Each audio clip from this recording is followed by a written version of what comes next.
Let's move on to the sprint, the TJ Smith, and this has opened up a little bit, especially with this roundabout that you're speaking of. Brad, how'd you see it?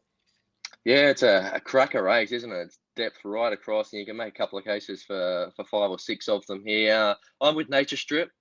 He does get through the wet. I probably would have liked a little bit drier, just so he could ping from the front, as we so often see with those front runners. They win the race at the top of the straight, as opposed to the last 100 meters or so. But he's running the challenge, suggests he's back to his best. You look at his prior runs over 1,200 meters, of course, in the Everest, where he ran 100 miles an hour and hung on for a really brave fourth, and he won the VRC Classic down the straight. So he's the horse to beat. We know he can be a little bit enigmatic, so we're going to have our hearts in our mouths that last little bit, but it's the first 300 meters that's key for him. If he's allowed to build through his gears, and J-Mac does it so beautifully with this horse, Yeah. he's very hard to peg back.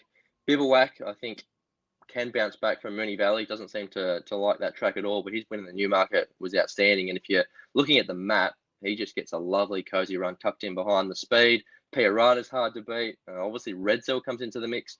Now Yeah. we've got a heavy track. His best is probably behind him, but you can never underestimate him. And you got Exceedance. It doesn't look like he's come up, but I'm just loath to completely write him off. And dare I forget Sandrinalane? He's probably not suited by a genuine heavy track, but he did win this race last year with his head on his chest on a soft 7. So depth right across this field, but I am with Nature Strip.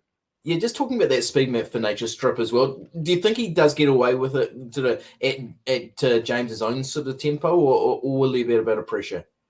I think he should be okay. Drawn one. The other leader looks to be Vega Days, but it's drawn 12. So by the time he carves across, Nature Strip might have had a cozy enough time that first couple of 100 meters. But as I say, that's really critical. We saw that in the challenge.